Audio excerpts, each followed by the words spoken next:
BMW X1 Harmonic balancer. Have a look. Harmonic balancer. First time seeing this one. Replace, remove and replace. There are 4 bolts. E12 tools to remove here. New one is in.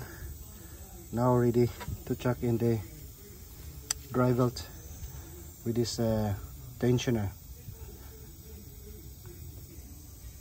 Number 16 nut to release the tensioner to chuck in the drive belt. Engine start. Now all good. That is on. Everything is on.